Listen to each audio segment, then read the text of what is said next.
신약성경 291페이지 고린도후서 6장 1절부터 10절까지입니다. 우리가 하나님과 함께 일하는 자로서 너희를 권하노니 하나님의 은혜를 헛되이 받지 말라. 이르시되 내가 은혜 베풀 때에 너에게 듣고 구원의 날에 너를 도왔다 하셨으니 보라 지금은 은혜 받을 만한 때요 보라 지금은 구원의 날이로다. 우리가 이 직분이 비방을 받지 않게 하려고 무엇에든지 아무에게도 걸키지 않게 하고 오직 모든 일에 하나님의 일꾼으로 자천하여 많이 견디는 것과 환난과 궁핍과 고난과 매맞음과 갇힘과 난동과 수고로움과 자지 못함과 먹지 못함 가운데서도 깨끗함과 지식과 오래 참음과 자비함과 성령의 감화와 거짓이 없는 사랑과 진리의 말씀과 하나님의 능력으로 의의 무기를 좌우에 가지고 영광과 욕됨으로 그러했으며 악한 이름과 아름다운 이름으로 그러했느니라. 우리는 속이는 자 같으나 참되고 무명한 자 같으나 유명한 자여 죽은 자 같으나 보라 우리가 살아있고 징계를 받는 자 같으나 죽임을 당하지 아니하고 근심하는 자 같으나 항상 기뻐하고 가난한 자 같으나 많은 사람을 부유하게 하고 아무것도 없는 자 같으나 모든 것을 가진 자로다.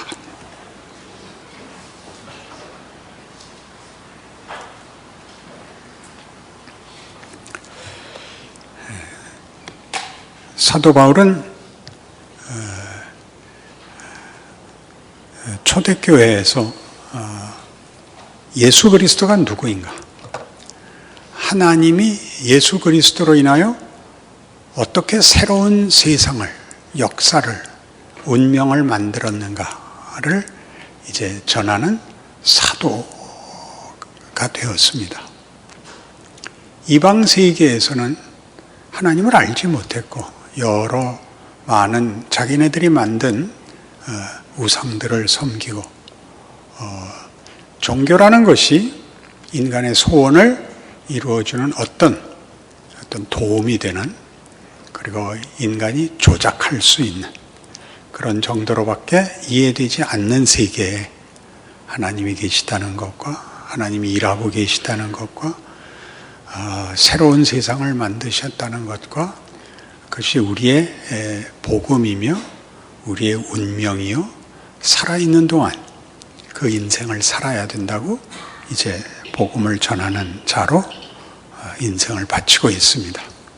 그러나 뜻밖의 늘 좋은 반응과 보상을 받은 것이 아니라 고린도 전후서 전체에도 나타났듯이 그들은 바울을 맹비난하기도 했습니다. 그 비난의 근거는 네가 전하는 신과 복음과 권능과 운명이라는 커다란 선포들이 어찌 신의 사자가 된 너 하나 변변하게 보상해 주지 않는가 하는 것이 크나큰 질문의 근거였고 또 한 걸음 더 나가서는 그들은 온전히 기독교를 이해하는데 여전히 장애를 갖고 있었습니다. 그들은 종교라는 것이 한 개인의 도덕적 우월성 혹은 영적 우월성 혹은 신이라는 이름으로 남들과 다른 어떤 우월함을 증명하는 것으로 자주 오해하곤 했습니다.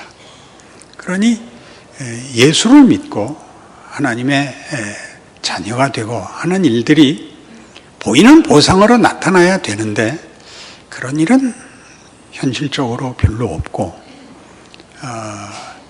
신앙생활하고 어려움을 당하자 이제 바울이 그 근거가 없는 옳지 않은 말을 하고 다니는 잘못된 사도다 이렇게까지 온 것입니다. 바울은 여러 가지로 그들을 꾸짖고 있습니다. 가장 중요한 핵심되는 꾸짖음은 기독교 신앙에는 보복과 폭력과 분노와 이런 세상적인 싸움이 없다. 기독교는 모든 것을 받아준다. 우리 5장에서 했던 말씀대로 하면 우리는 화목해 하는 부탁을 받았다. 하나님이 죄 지은 세상과 화목하시고 우리의 운명을 그분의 자비와 긍휼 가운데 거두시고 우리의 인생을 그 사랑을 받는 자로서 넉넉한 인생을 살라고 그렇게 부탁하셨다. 그리고 너희가 맞는지 틀리는지는 기독교 신앙이 추구하는 그 초점, 그 본질과 비교해 보면 자명해질 것이다. 이것이 사도 바울의 답변이었습니다. 그러니까 6장이 이르자 바울은 이 문제가 말하자면 이런 모순된 이중성을 갖고 있다는 것으로 이제 답을 확장하고 있습니다. 그것은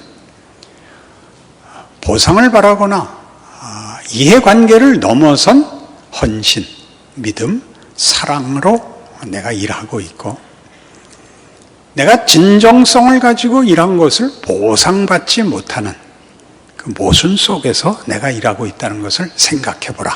이렇게 됐습니다. 여기 나오는 대로죠.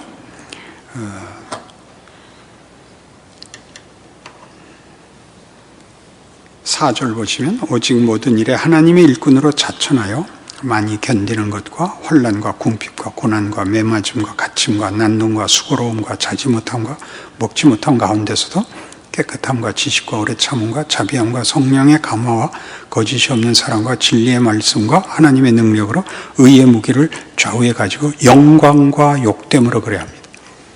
앞에 있는 그 많은 희생과 양보와 헌신들이 영광과 욕됨으로 나타납니다. 영광된 것이지만 사람들에게 그 보상을 받지 못해서 혼자 그러는 것이라 우리 사도행전 성령 충만했던 첫 번째 사건에서 사람들이 미쳤다 그런 것 같죠. 종종 우리는 기독교 신앙을 소개하면 나도 홀리려고 그래? 라는 식으로 뭐가 겁이 나서 예수는 믿어?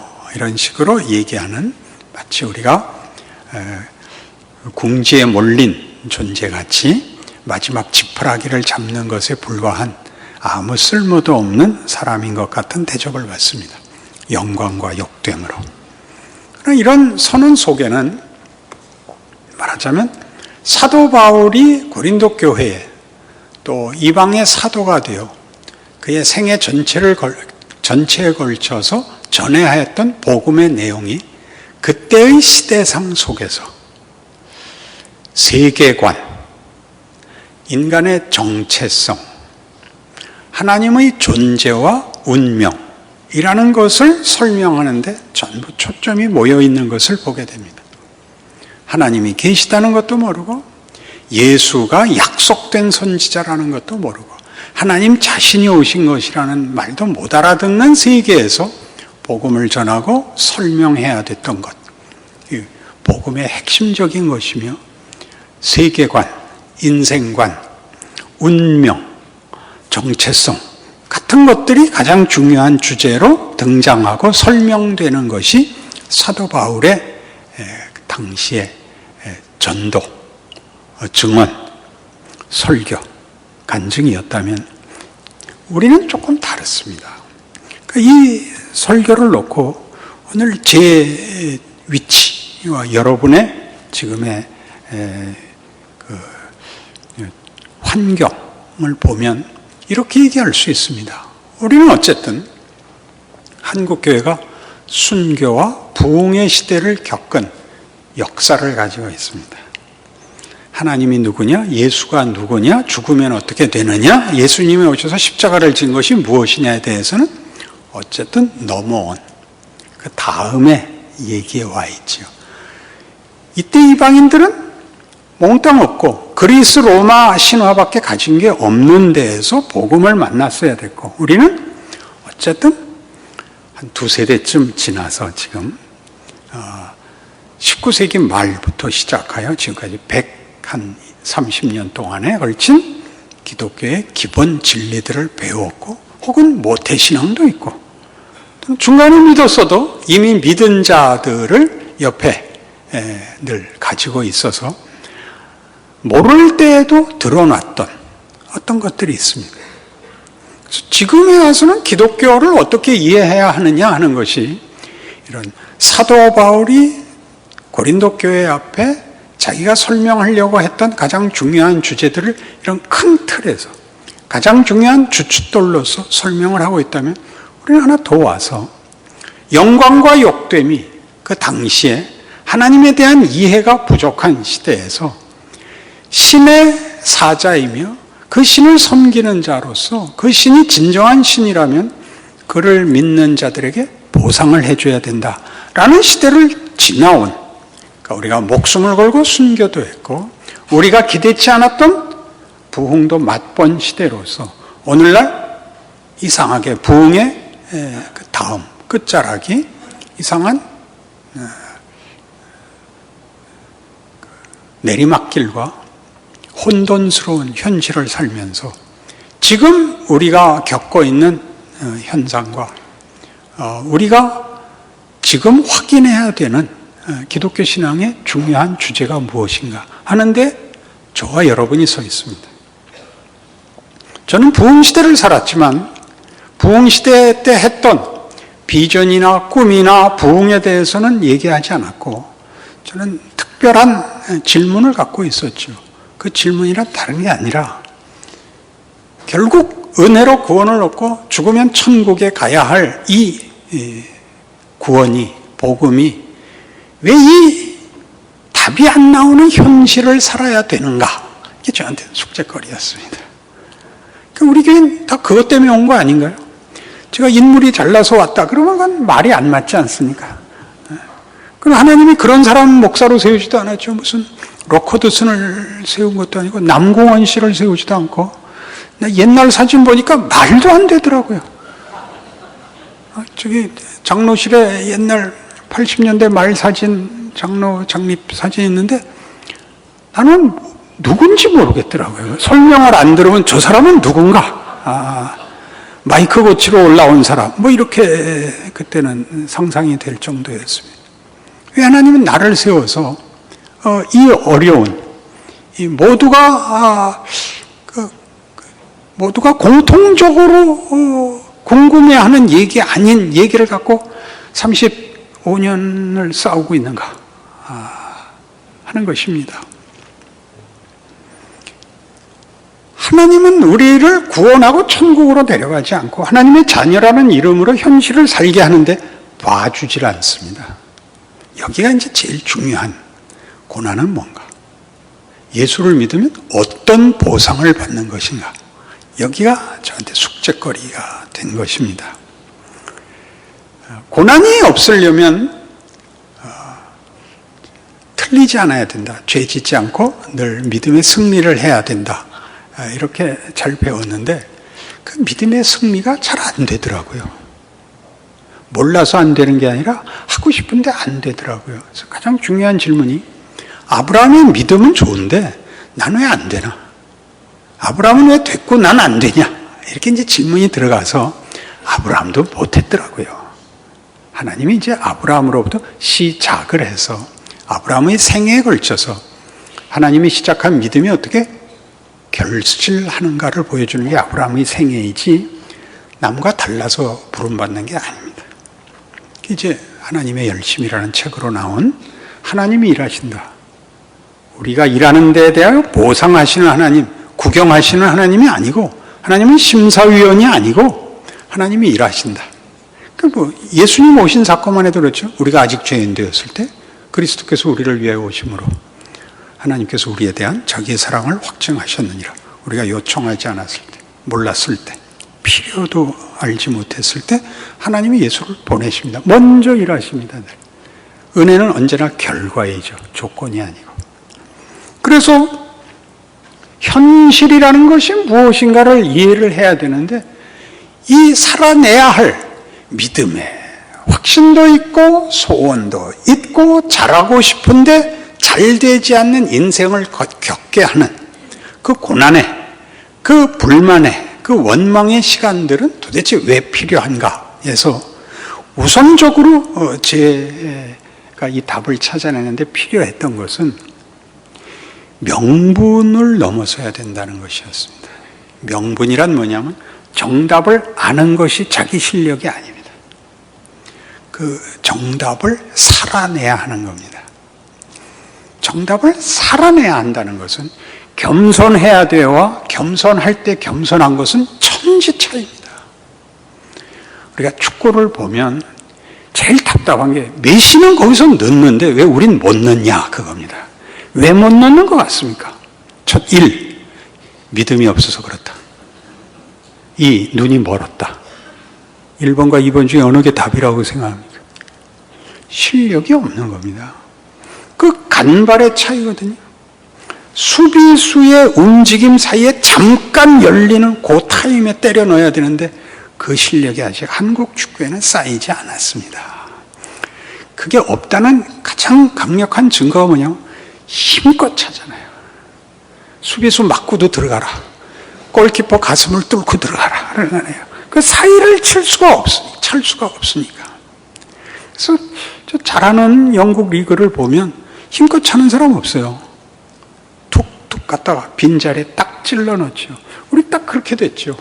명분을 계속 주장해서 고함을 질러서 피를 토해서 축구공을 힘껏 차서 골대가 무너지든지 공이 터지든지 그렇게 갔지.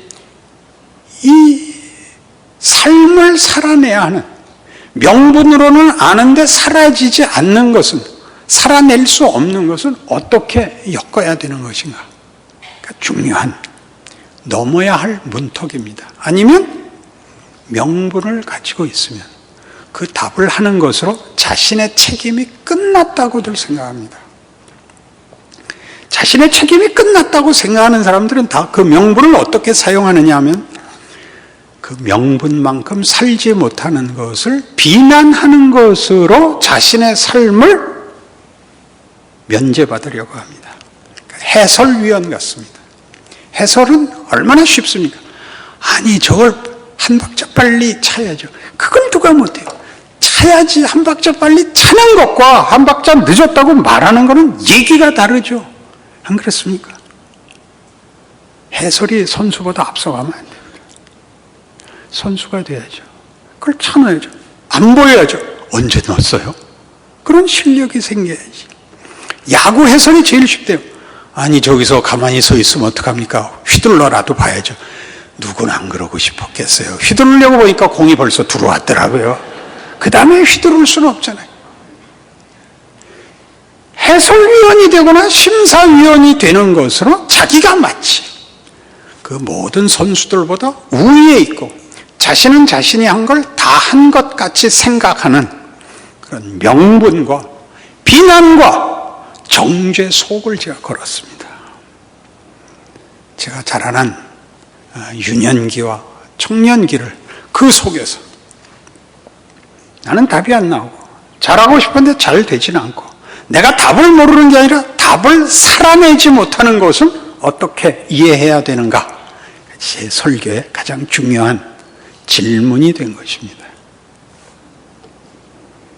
하나님은 뭘 하시는 걸까요? 나를 만드십니다.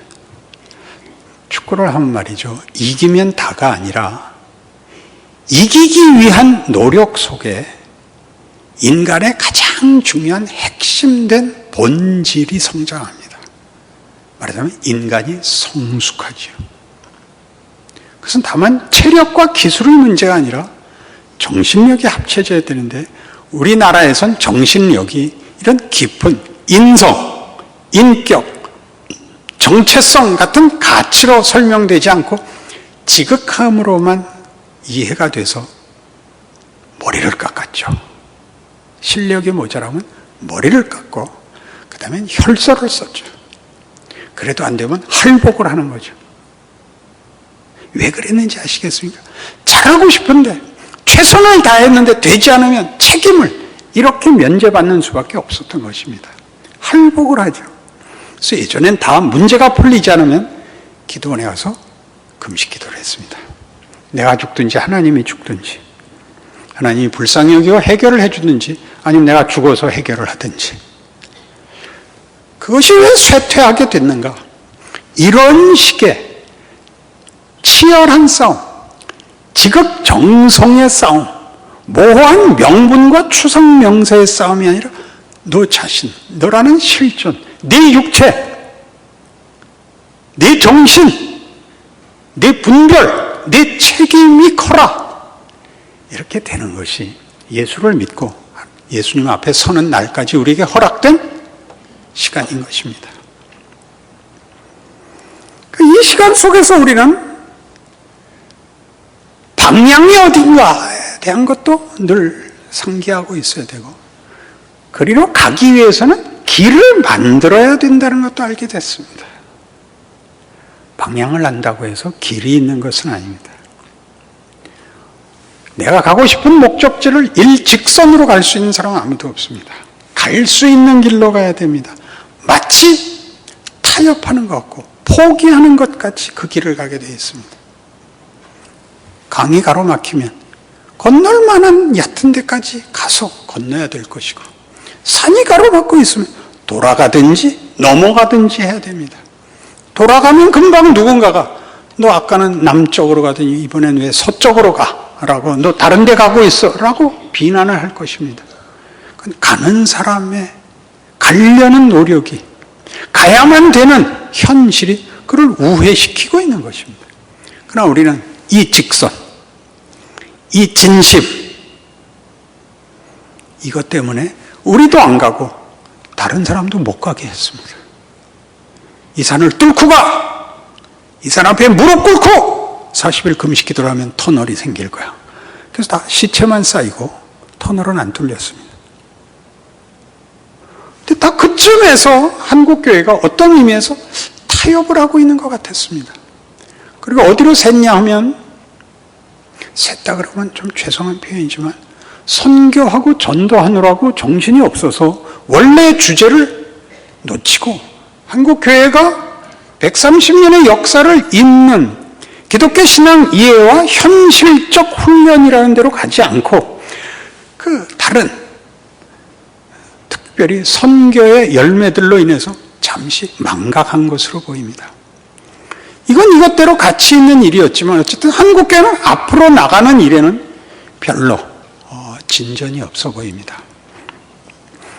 그래서 아마 제가 악을 쓰는 것 같습니다. 중간중간 험한 말을 쓰는 가장 큰 이유는 칼로 비워내기 위해서 그랬습니다.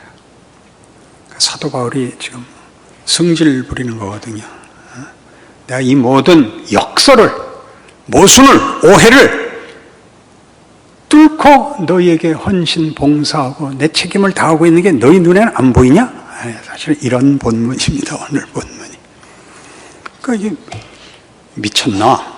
성질은 부리고 지랄이야. 이렇게 되죠, 자꾸. 원래 뭘로 본문이, 주제가, 질문이 뭔지 서로 못 알아보고 있는 거죠.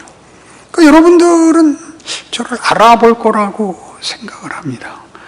수요일에도 나왔고 남성성가대 찬양도 참고 들을만 하면 상당한 경지에 오지 않았겠습니까?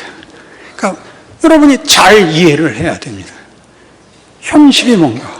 현실은 하나님의 사람으로 사는 일에 대하여 그것을 가지 못하게 위협하고 유혹하고 뒤로 미루는 핑계를 대는 일에서의, 그 시험에서의 하나님 편들기, 하나님의 사람으로 믿음을 지키는 싸움입니다.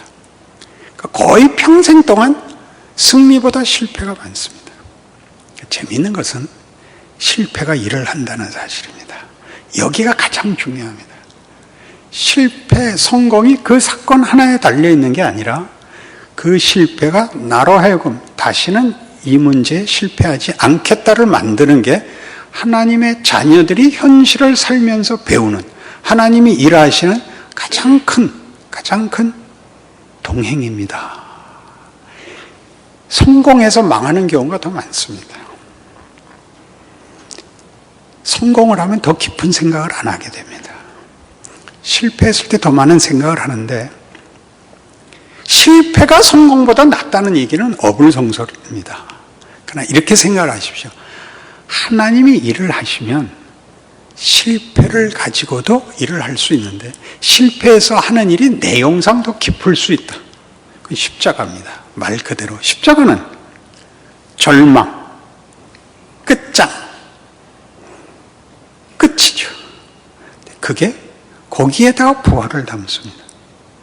다른 어떤 것도 아니고 무슨 정성, 무슨 여러분 아는 모든 무슨 단어를 갖다 대십시오. 무슨 대의, 무슨 사랑, 여기다가 부활을 담는 게 아니라 죽음에다 담습니다.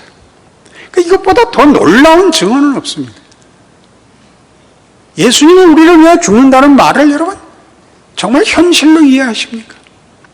여러분의 믿음, 나는 믿어 라는 눈물과 고함으로 변명하고 있는 것에 불과하지, 죽음에다가 부활을 담을 수 있다면 우리 생에 어떤 것도 하나님이 나를 불러 하시려고 하는 일을 실패시킬 수 없다로 가게 됩니다. 그럼 뭐가 달라지냐? 여러분, 이런 약속을 받으면 처음에 생각나는 것은 그러니까 무책임하게 살아도 돼 라는 생각입니다. 죄가 하는 얘기입니다. 윤리적 도덕적 차원에서 그건 죄다 이렇게 조급한 답을 내려서 피하지 마시고 인간이 맨 먼저 생각하는 반응입니다. 그리고 그게 얼마나 못난 생각이라는 것을 아는 데까지 가게 됩니다. 우리는 은혜를 베풀었으면 배신하고 친절하게 대하면 잘난 척하고, 그거는 못난 반응입니다. 그렇지 않습니까? 하나님이 우리의 가장 잘못한 자리에다 최고의 것으로 무엇을 만들어줄 수 있다? 우리는 당연히 기뻐해야 되고 감사해야 되고 그리고 그걸 소중하게 여겨야 맞습니다. 이걸 아는데 평생이 걸리는 겁니다. 심지어 교회 안에서마저 우리는 신앙생활하기가 어렵습니다. 왜요? 우리가 잘하면 얕보거든요. 그 반응이 당연한 반응입니다. 그니 신앙이 얕아서 잘하려다가 시험을 드는 건 내가 용서를 하겠는데, 그래도 신앙이 괜찮을 만큼 된 사람이 안 하는 건 무슨 이유입니까? 도대체가. 한번 생각해 보십시오. 오해받을까 봐요. 지나오셔야죠. 우린 실제로는 신앙의 현실을 살아오지 않은 겁니다. 하나도 안 한 겁니다. 처음 넘어지자 그다음부터 아무것도 안 하기로 한 겁니다. 이게 제가 아직도 설교 때마다 목소리를 높이는 이유입니다. 뭐 때문에 내가 앞장서 갖고 총알바지를 하겠습니까? 그래서 우리는 다 이렇게 돼버렸습니다. 문을 닫아버렸습니다. 여길 제가 깨야 됩니다. 좋은 소리 하기엔 걸렸습니다. 깨십시오. 왜요? 그러면 명예로운 인생을 살 수 있습니다. 위대한 인생을 살 수 있습니다. 예수를 믿는다는 것은